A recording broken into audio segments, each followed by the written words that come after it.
Spomeniete si, že sme prednedávnom pokračovali v tejto téme, ktorú som spoločne nazval Symboly Božieho slova.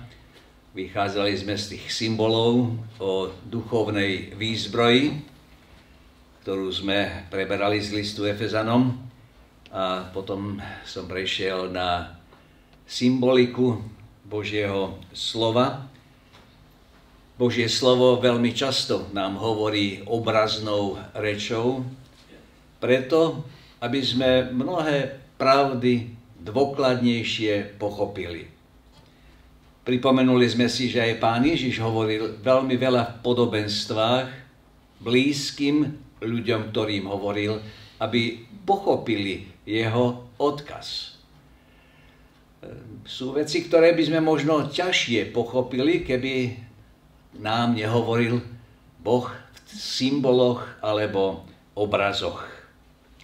Každý ten obraz alebo symbol má za účel, aby nám nejaký predmet, nejakú skúsenosť a nadovšetko poučenie jasnejšie vysvetlil a priblížil, aby sme pochopili pravý zmysel a aj pravý odkaz.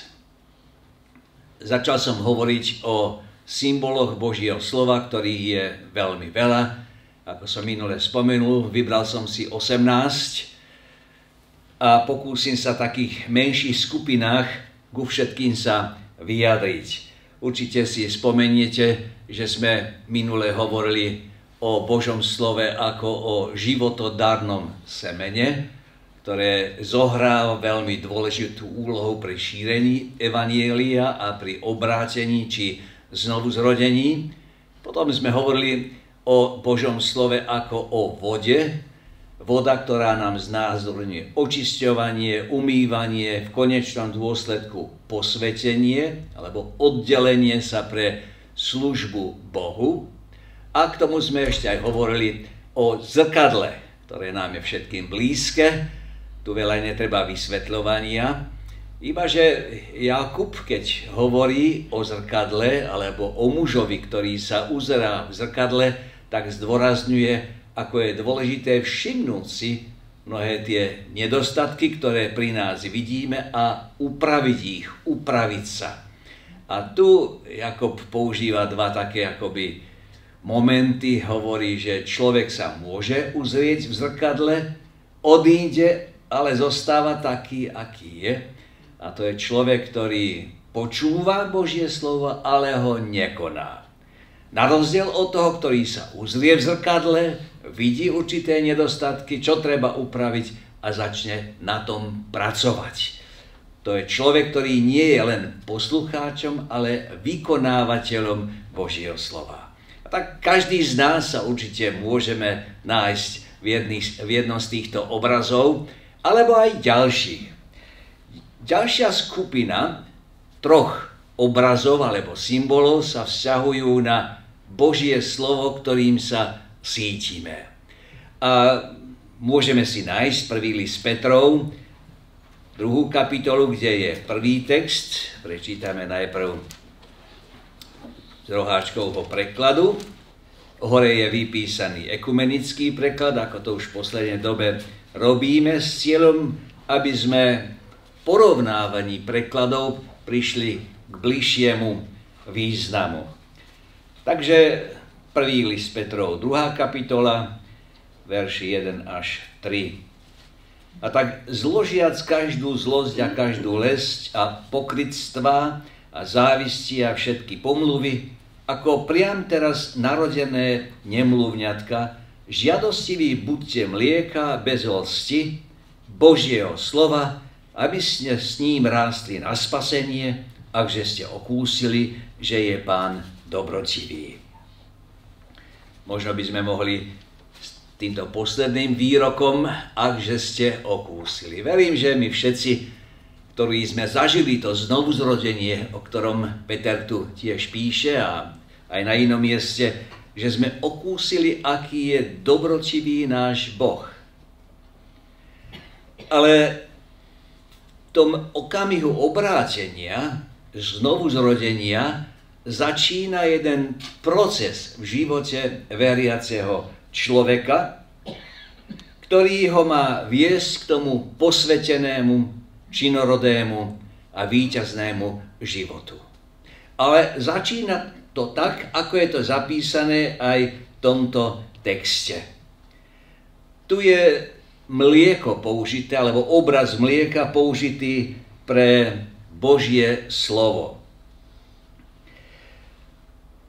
Najprv hovorí o tom, aké zmeny by mali byť v živote veriaceho človeka alebo novoobráteného človeka. A je veľmi zaujímavé, že aj Pavel v liste Korinťanom spája práve tieto dve veci. Ešte sa k tomu pozrieme neskoršie. Ale Peter dáva tu dôraz na jednu vec a ja chcem dať tiež na ňu dôraz. Ja viem, že by sme mohli teraz debatiť, diskutovať, čo je to mlieko, či je to evanjelium, či je to abeceda duchovného učenia a tak ďalej. O tom by sme mohli veľa hovoriť a rozširovať sa, ale to nechcem. Ja chcem dať ten dôraz na to, čo Peter tu dal, na čo je dôraz. Ako práve narodené deti túžte. Tu je dôraz na slovo túžba. A tak som si predstavil matku a novonarodené dieťa. Je tu obraz, ale je to slušne oblečená žena, aby ste neboli pohoršení. Vyberal som taký obraz, kde vidíme matku, ktorá má na hrudi svoje dieťa, veľmi čerstvo narodené, ktoré ale hneď po svojom narodení, väčšinou ste tu ženy matky, ktoré ste to prežili, to dieťa sa hneď vynie k matke, k zdroju pokrmu.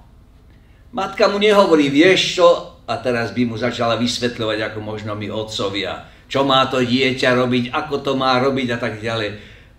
Hneď sa prisie a papá. Vnútorná potreba, ktorú ono ešte nevie ani vysvetliť. Nepovie, máma, ja som hladné. Ale sa prisie k svojej matke.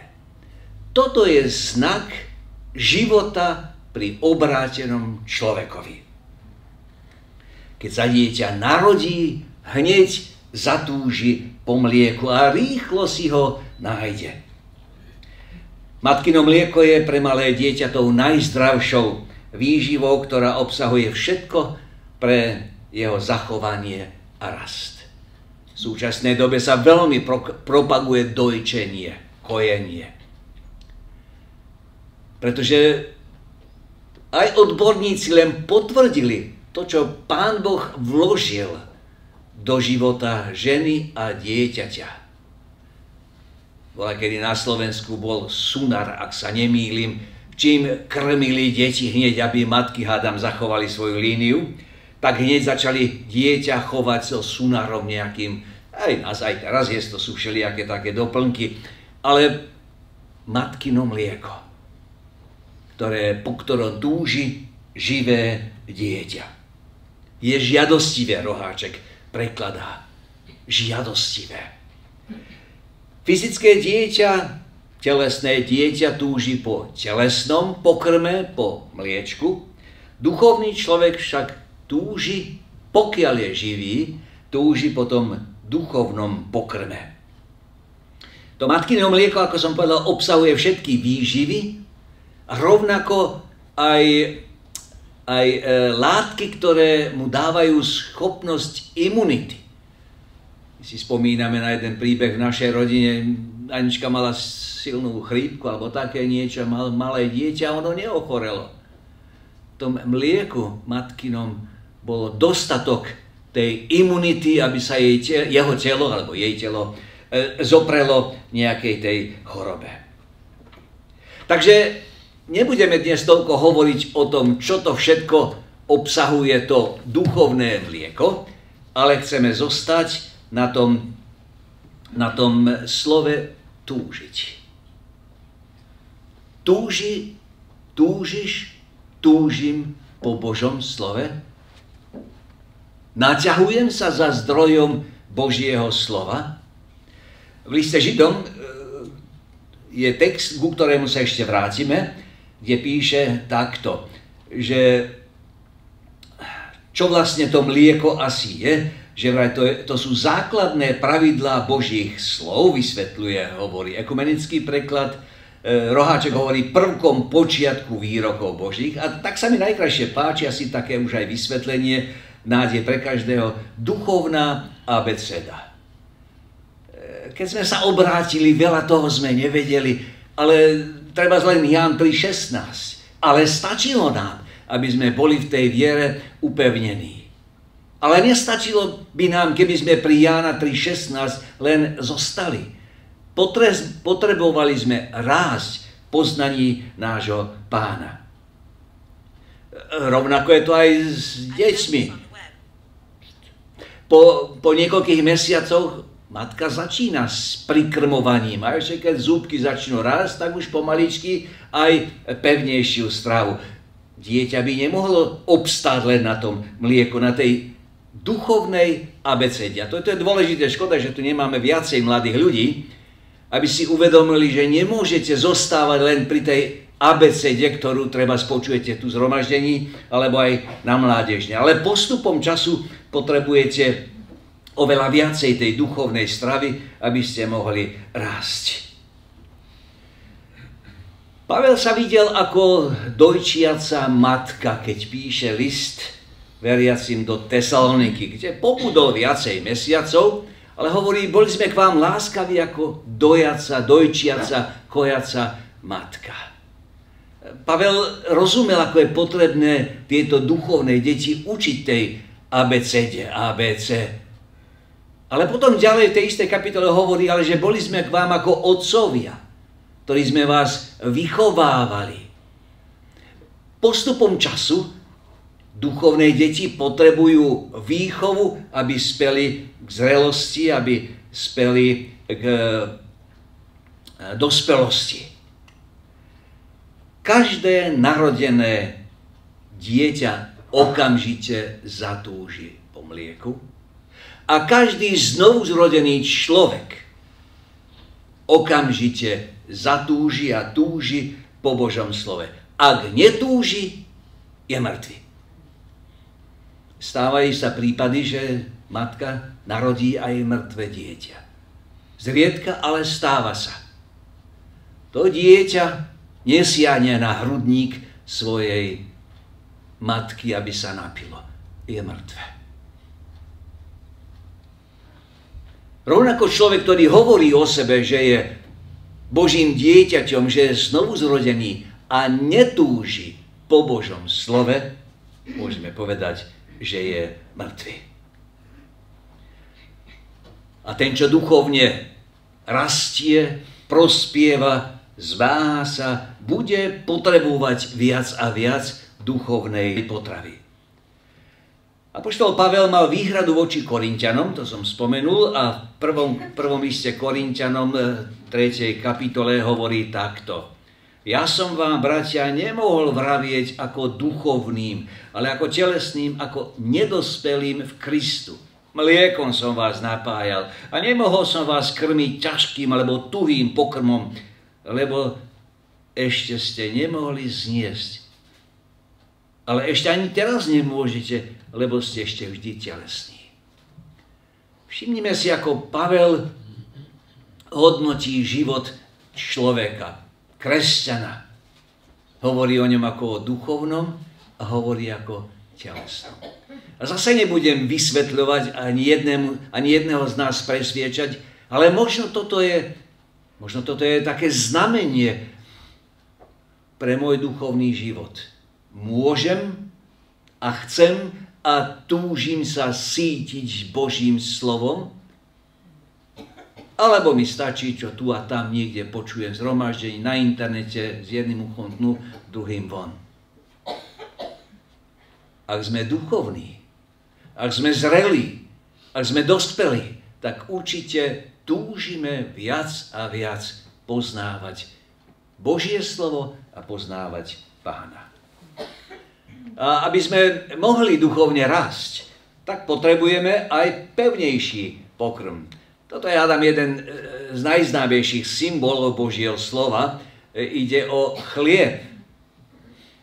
A tu je ten verš, alebo výrok pána Ježiša v čase pokušenia, keď ho diabol navádzal na to, aby z kameňov urobil chleba, a pán Ježiš mu hovorí, je napísané, a to je 5. kniha Mojžišova, že človek bude žiť nie len z chleba, ale z každého slova, ktoré vychádza z Božích úst.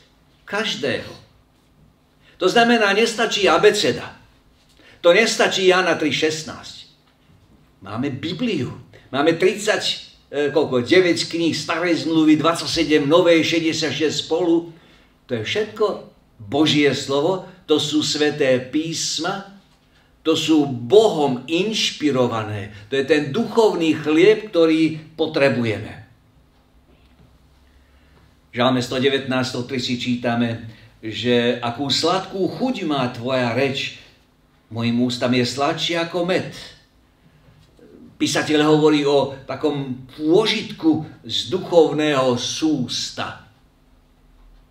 Viete, my všetci máme radi dobré jedlo, že? Nikto neodmietne dobré jedlo. A vieme si pochutiť, nič proti tomu, a ja som rovnaký. A tak, keď nám slinky trošku potečú, vieme vychutnať.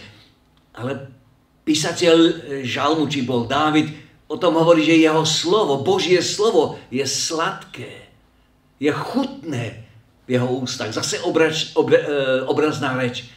Jeho srdce sa z toho teší, keď číta Božie slovo. Pán Ježiš v tej modlitbe Otče náš hovorí medzi iným aj to, čo sa máme modliť. Chlieb náš každodenný daj nám. Máme kalendári chlieb náš každodenný, niektorí z nás si ho čítame, alebo z neho čítame. Viete, aj koláč chceme, ale predstavme si, keby sme každý deň namiesto chleba jedli koláč, hoci ako dobrý, hoci akú tortu, aj keby do božka bola. Nenasítila by nás. Chlieb nasíti. Ja veľmi rád jem starší chlieb a kvorku. A proste viem ju vychutnávať. Sladká mi je. No takto by sme mali mať túžbu a chuť po tom duchovnom chlebe, po Božom slove. Ján evangelista zapisuje veľa výrokov pána Ježiša, ale niektoré z nich hovorí, Ježiš im povedal, ja som chlieb života, kto prichádza ku mne, nebude hladovať. Sítiť sa pánom Ježišom, sítiť sa jeho slovom. Peter v pokračovaní toho textu hovorí, ku komu pôjdeme, Pane, veď ty máš slová večného života. A Pán Ježiš hovorí, moje slová sú duch a život. Jeho slová prosperujú nášmu rastu. Jeho slová prosperujú našej duchovnej zrelosti a dokonca aj imunite. Ja som ten živý chlieb, keby niekto jedol z toho chleba, bude žiť na veky. Moje slová sú duch a život. Pravidelným jedením chleba sítime naše telo, ale Božím slovom sítime našu dušu, našu bytosť, nášho vnútorného človeka. Tak ako nám chutí ten fyzický pokrm, tak by nám mal chutiť aj ten duchovný Boží. Ako sa sítime? Čítaním, študovaním, premýšľaním, počúvaním, trebárs aj zhromaždení. Sítime našu dušu, šľachtíme ju, pestujeme ju, vychovávame ju a takto duchovne aj rastieme. Pritom získávame múdrosť, ktorá je dôležitá pre životné rozhodnutia. My sa často v živote musíme rozhodovať. Rozhodovali sme, do akej školy pôjdeme, čo budeme študovať. Rozhodovali sme sa, za koho sa vydáme, s kým sa oženíme. Rozhodovali sme, aké zamestnanie si nájdeme a mohli by sme pokračovať. A k tomu je potrebná Božia múdrosť, Božie vedenie, Božie riadenie. A neraz nám to slovo práve dá práve odpovede na naše modlitby a prosby. Už som niekoľkokrát spomínal ten príbeh brata Sirackého, ktorý žil v Bratislave počas druhej svetovej vojny a prišiel príkaz, aby opustili dom a išli do úkrytu. A tak sa zbalili s manželkou Karolínkou, že idú, asi aj s deťmi, idú do úkrytu, ale postavili sa na dvere a spomenuli si, ale veď my by sme mali najprv sa opýtať Pána, či máme ísť, alebo nie. A brat Siracký otvoril Bibliu, tuším Joba, a text bol, a či taký muž ako ty má utekať? Zatvorili Bibliu, poďakovali Pánovi a zostali doma. Bunker, do ktorého mali odísť, bol zbombardovaný a oni zostali nažive, celá tá rodina. Múdrosť. Božie slovo nám dáva odpovede na naše otázky. Ale tú múdrosť môžeme získať len vtedy, keď to slovo študujeme, keď o ňom premýšľame a keď ho prijímame do našej duše. A pozrieme sa ešte krátko na ten tretí text, ktorý tiež hovorí o jedle alebo o pokrme. Môžeme tiež, ak chcete, prečítať aj z Roháčkovho prekladu, Židom 5. kapitola, tie 3 verše, ktoré sú tam uvedené od 11., o ktorom by sme mali mnoho čo hovoriť alebo povedať, a to také, čo je ťažko vyložiť, pretože ste zleniveli ušami počuť. Lebo namiesto toho, čo by ste už mali byť učiteľmi na toľký čas, zase potrebujete, aby vás niekto učil prvkom počiatku výrokov Božích a stali ste sa potrebnými mlieka a nie tvrdého, pevného pokrmu. Lebo každý, kto má účasť na mlieku, je neskúsený v slove spravodlivosti, lebo je nedospelý. Ale dokonalý pokrmom je tvrdý pokrm tých, ktorí pre zvyklosť majú vycvičené zmyslové ústroje a tak sú schopní posúdiť, čo je dobré a čo je zlé. A zase sa nebudeme rozširovať, ale len tú základnú myšlienku, ktorá pramení v tomto texte. Písateľ, nie sme si celkom istí, kto to bol, má také výhrady voči svojim adresátom a hovorí, poprvé, ste leniví? A tak to môže byť jedna príčina, dôvod, prečo tak málo poznáme Božie slovo, že sme leniví. Vy ste leniví. On hovorí o Melchisedekovi, čo je taká trošku neľahká téma. A chcel by im ešte viacej vysvetliť, ale vraj nie ste schopní počuť, nie ste schopní porozumieť, lebo ste leniví. Čo? No študovať písma. O Melchisedechovi sa hovorí v 13. 14. kapitole prvej knihy Mojžišovej, aj v žalmoch máme niekoľko tých veršov. Ako pospať? Kto bol Melchisedech? On je obraz na Pána Ježiša. Bez počiatku, bez konca. Obraz na ten nový kňažský úrad, nie Áronovský. Ale ste vraj leniví. Namiesto tuhého pokrmu, tam častokrát sa prekladá mäso, vidíte, ja som, slinky vám možno tečú. Fakt, prekladá sa mäso, častokrát, lebo tento výraz sa viackrát spomína aj v Novej zmluve, ale tuhý pokrm. Ako my to tu vieme povedať konkrétne? Volačo konkrétne, keď tak ponúkajú nejaké koláčiky a to, ale ja by som volačo konkrétne, do čoho zahryzneš, tak? Tak, do čoho zahryzneš. Aj to je pekný obraz a určite nám má čo povedať. Takže títo Židia, adresáti, ktorým písateľ píše, zrejme duchovne nepostúpili. A ako si tú abecedu ešte chcú, v 6. kapitole potom písateľ pokračuje o tom, a zase vás to isté musím učiť, to isté hovoriť na dokiaľ. Vy, ktorí by ste mali byť učiteľmi. Židovský národ, ktorý rokami, stáročiami chodieval do synagógy, do chrámu, počúvali Božie slovo, nerozlišovali. Nepochopili ani príchod Pána Ježiša, veď tak málo bolo tých, ktorí pochopili, kto vlastne Ježiš Kristus je. Dokonca aj Ján Krstiteľ upadol do takých pochybností. To je ten, ktorý prišiel, alebo máme čakať iného? A Pán Ježiš mu odkazuje, čo sa stáva, aké divy, aké zázraky. Veď pred ich očami sa plnili prorocké slova. Ale boli ťažkí, boli leniví, boli tvrdí, aby tieto pravdy starej zmluvy pochopili. Ak ich chceme pochopiť, bratia, sestry, a vy mladší zvlášť, tak musíte študovať písma. Porovnávať písma. Aj toto je veľká prednosť, že máme niekoľko prekladov, ktoré keď spojíme, dajú nám akoby jasnejší obraz na nejakú pravdu. Židia mali pochopiť, že ten starý obetný systém skončil svoje poslanie. Levický zákon Pán Boh určil, ale pokiaľ, no kým nepríde Kristus, Kristus je skutočnosťou, už nepotrebujeme tie starozmluvné obete, ktoré oni mali prinášať. A určite im nebolo ani jednoducho, ani ľahko, ani s radosťou ich neprinášali. Každú chvíľu museli niečo obetovať, zo svojho dávať. Ono ten starý zákon, viete, sa niesol v zmysle musíš, nesmieš.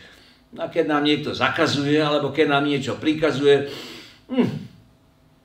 urobím, lebo musím. Ale nový zákon hovorí, chcem. Ja nemusím.